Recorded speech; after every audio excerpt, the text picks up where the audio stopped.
Mājās kaut ko jaunu ierakstīt var saviem. Ir tāds labs vakars šodien. Bēs labs. Relaksā. Kaut kas jāieraksta. Jā, sirds citās iekšā mūsu dvēselē.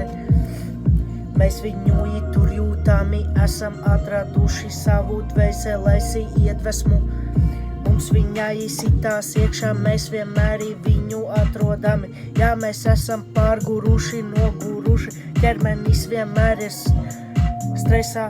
Vienmēr sāp un visādās vietas sāp no atpūtām un darbiem.